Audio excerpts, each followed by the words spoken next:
Assalamualaikum warahmatullahi wabarakatuh.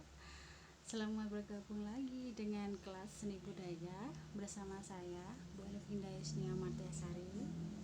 Bagaimana kabar anak-anak hari ini? Semoga kita semua selalu dalam keadaan sehat walafiat.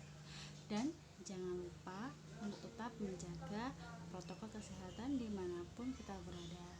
Dan semoga pandemi COVID-19 ini segera berakhir dan kita dapat bertemu kembali di sekolah kita tercinta. Oke.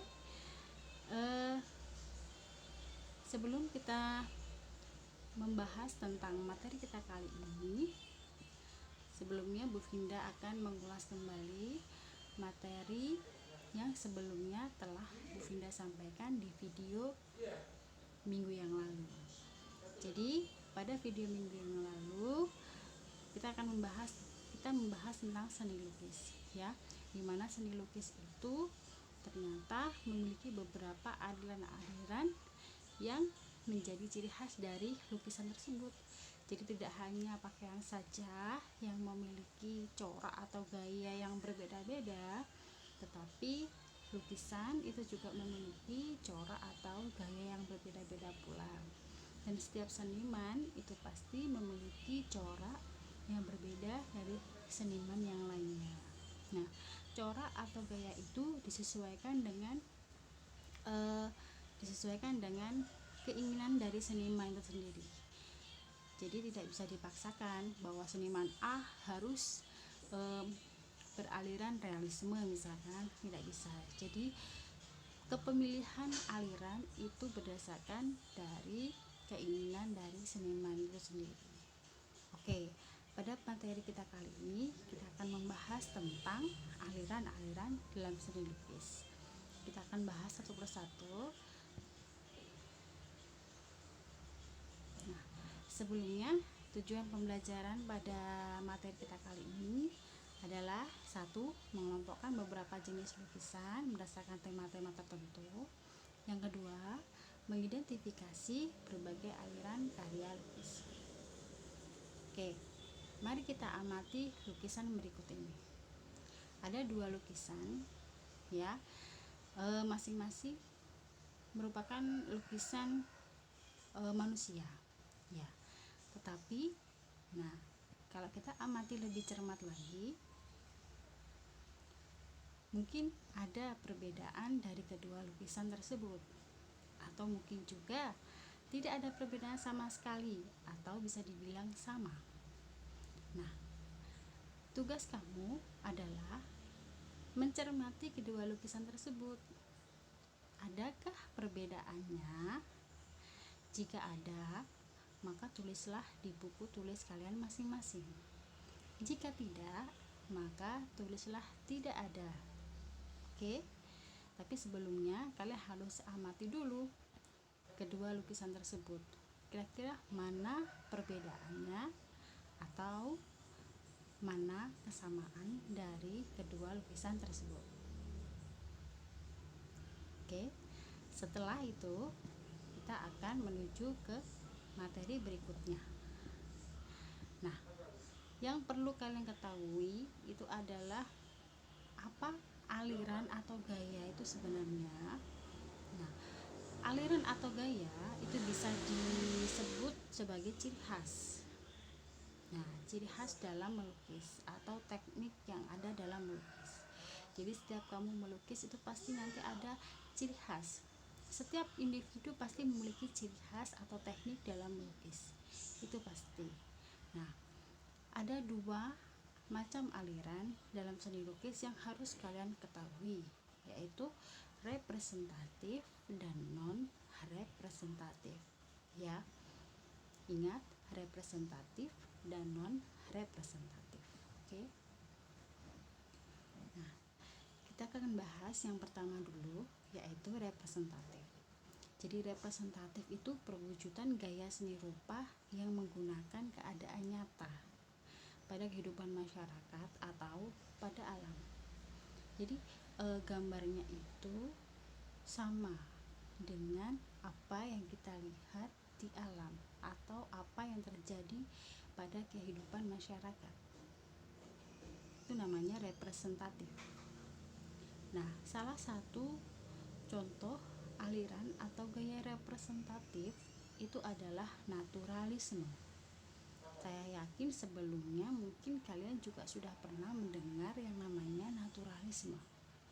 Nah, naturalisme itu aliran seni lukis yang penggambarannya alami atau sesuai dengan keadaan alam.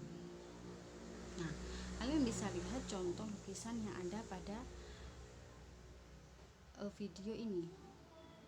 Kalau kalian amati, lukisan tersebut adalah lukisan tentang alam, tentang pemandangan alam yang pernah kita jumpai. Ada pegunungan, ada sungai, ada sawah, ada pepohonan yang digambar sama persis baik wujud maupun warnanya. Ya, jadi digambar sama persis dengan apa yang kita lihat pakai mata kepala kita. Itu namanya naturalisme. Bu misalkan tidak memakai, misalkan ada beberapa warna yang diubah, tetap disebut sebagai naturalisme. Nah, kalau memakai beberapa warna yang diubah, itu namanya bukan naturalisme. Nanti kita akan membahas sendiri tentang itu. Jadi naturalisme itu penggambarannya sesuai dengan alam. Misalkan pohon itu biasanya warnanya apa? Daun itu biasanya warnanya apa? Oh, daun itu ada yang hijau. Hijaunya pun berbeda-beda, ada yang hijau tua, hijau muda. Nah, itu juga kita lukiskan seperti itu. Mungkin ada yang hijau tua, ada yang hijau muda, kemudian mungkin ada yang kekuning-kuningan, atau mungkin ada yang sudah coklat karena daun itu sudah tua dan sudah mulai mau rontok seperti itu. Jadi kita gambarnya sesuai dengan apa yang kita lihat. Nah, ini ada beberapa seniman yang beraliran naturalisme. Ada Basuki Abdullah, ada Abdullah Surya Subroto, ada Pringadi Wakidi, dan juga salah satu seniman luar negeri yaitu John Constable. Aliran yang berikutnya setelah naturalisme itu ada realisme.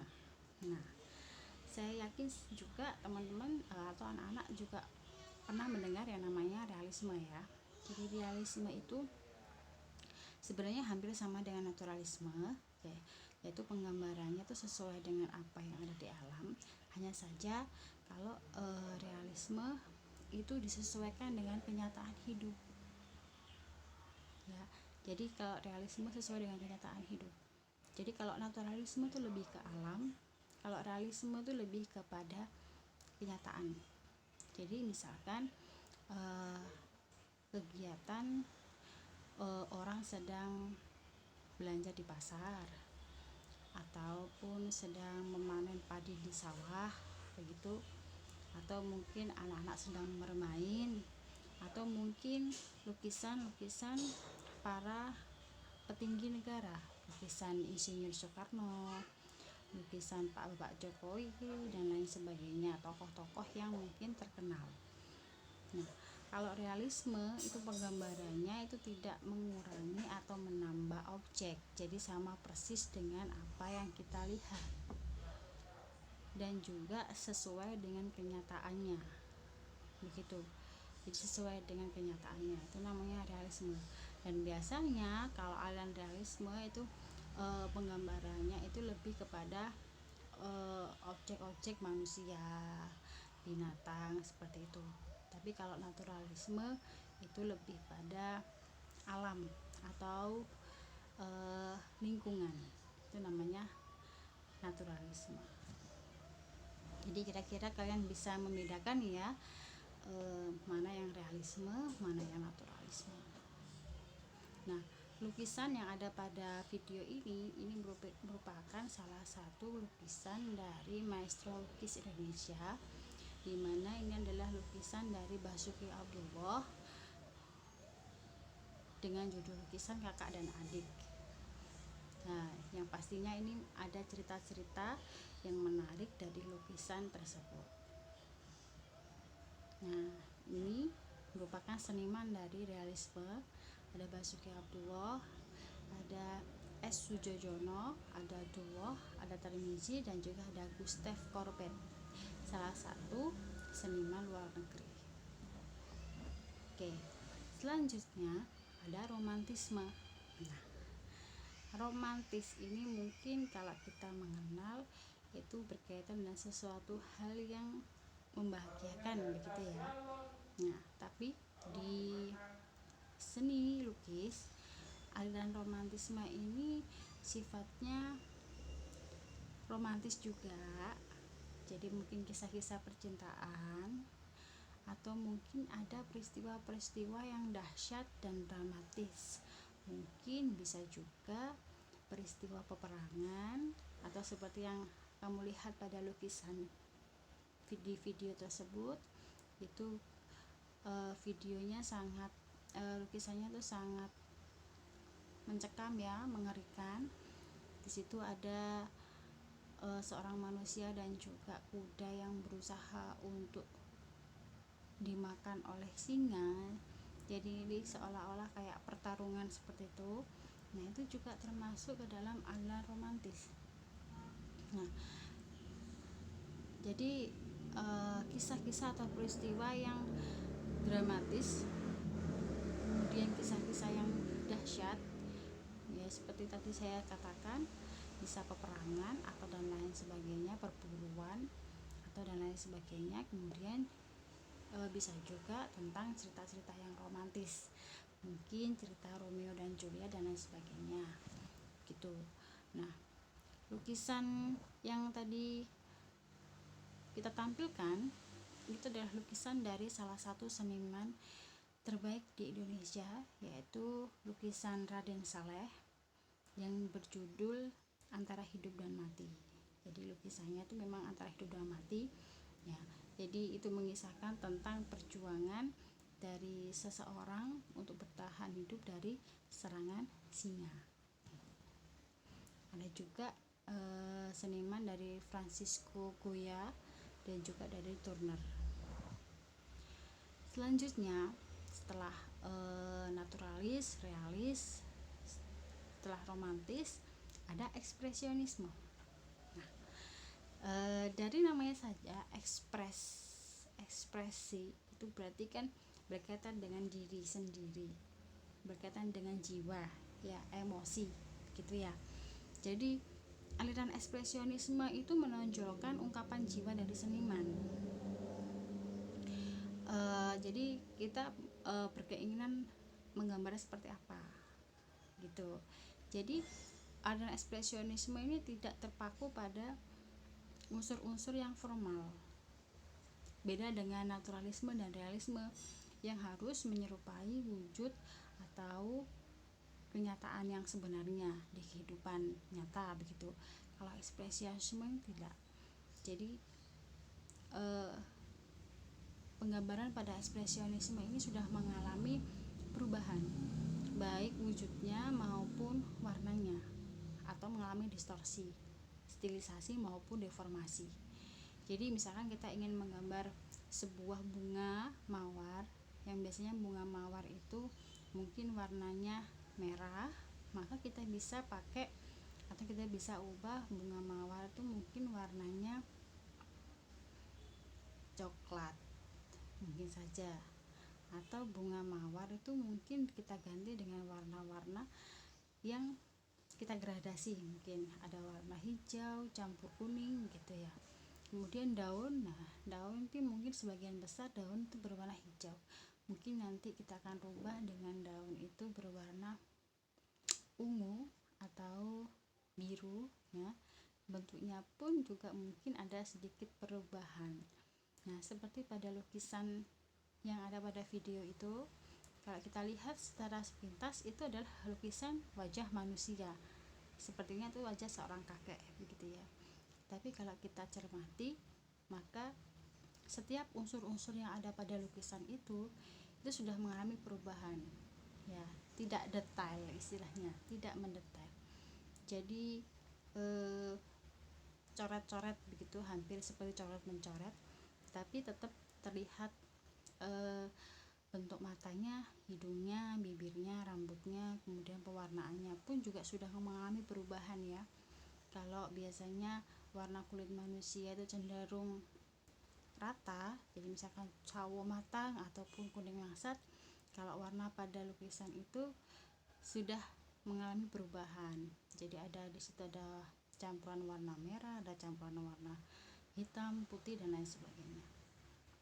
Nah, lukisan pada video ini itu merupakan lukisan salah satu seniman lukis terhebat di Indonesia, yaitu Avandi Kusuma, di mana Avandi Kusuma sendiri juga sudah menyelesaikan lukisan sebanyak 2000 lukisan. Jadi Avandi ini terkenal sekali. Jika kamu searching di Google, itu pasti kamu akan menemukan nama Avandi Kusuma. Nah, lukisan ini berjudul Potret Diri.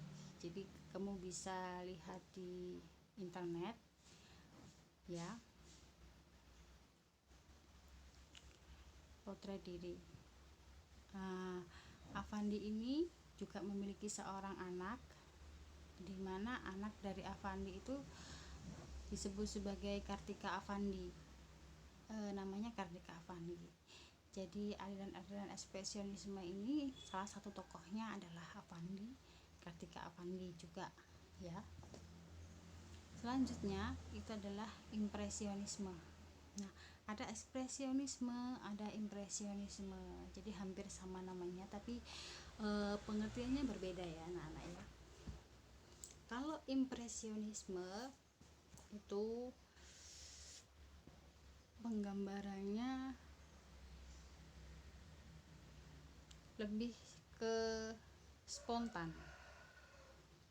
Penggambaran objeknya itu hanya sesuai dengan kesan saat objek tersebut dilukis. Jadi impresionisme itu lebih spontan, artinya penggambaran objek itu tidak secara detail. Jadi kalau kita lihat pada lukisan tersebut, contoh lukisan tersebut, di situ terlihat ada beberapa penduduk yang membawa beberapa barang ya, ada perempuan, ada kayaknya laki-laki, kemudian seorang anak. Nah, pada lukisan tersebut digambarkan tampak seperti manusia, tetapi kurang mendetail. Jadi tidak ada detail-detailnya bagaimana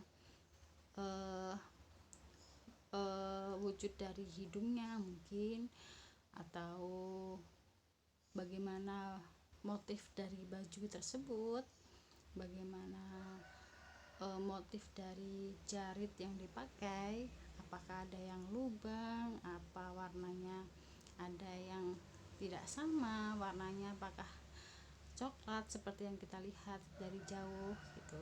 Beda sekali dengan realisme ya. Kalau realisme itu detail sekali bagaimana motifnya, kemudian misalkan kayak wajah itu bagaimana bentuk matanya, apakah bulu matanya lentik atau enggak, kemudian mungkin ada tai lalatnya, mungkin ada bekas jerawat begitu ya. Itu terlihat sekali kalau pada realisme. Tapi kalau pada impresionisme ini penggambarannya secara spontan atau cepat ya.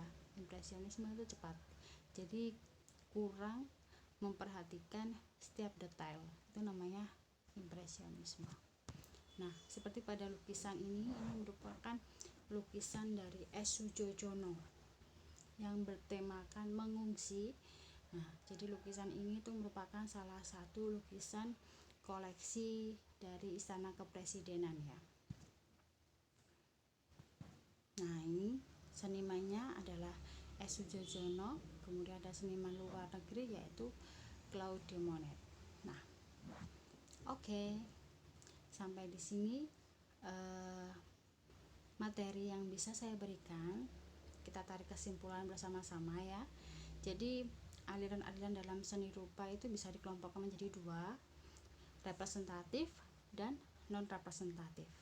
Kalau representatif itu aliran yang mengacu pada kenyataan hidup masyarakat atau kehidupan masyarakat dan juga alam penggambarannya ya.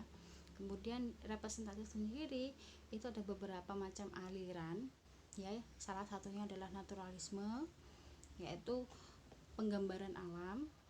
Ada realisme, yaitu penggambaran kehidupan yang nyata atau kenyataan hidup dalam masyarakat. Kemudian ada romantisme, itu yang penggambarannya romantis, dramatis, dan juga peristiwa-peristiwa yang dahsyat. Kemudian ada ekspresionisme, di mana penggambarannya yaitu sesuai dengan kondisi jiwa dari seniman atau keinginan dari sang seniman. Yang kemudian berikutnya itu ada impresionisme. Kalau impresionisme penggambarannya cenderung spontan dan cepat sehingga hasilnya tidak terlalu detail, itu namanya impresionisme. Nah, dari kelima aliran ini apakah masih ada aliran-aliran yang termasuk ke dalam representatif? Ya, memang masih ada aliran-aliran yang masuk ke dalam representatif. Nah, untuk selanjutnya akan kita bahas. Jadi aliran-aliran yang masih masuk dalam representatif akan kita bahas pada pertemuan berikutnya ya. Untuk pertemuan kali ini cukup sampai di sini ya. Saya harap kalian semua memahami apa yang Bu Finda sampaikan. Kemudian jangan lupa untuk menulis atau merangkum pembelajaran kita hari ini pada buku tulis masing-masing ya. Terima kasih, semoga memberi manfaat bagi kita semua. Wassalamualaikum warahmatullahi wabarakatuh.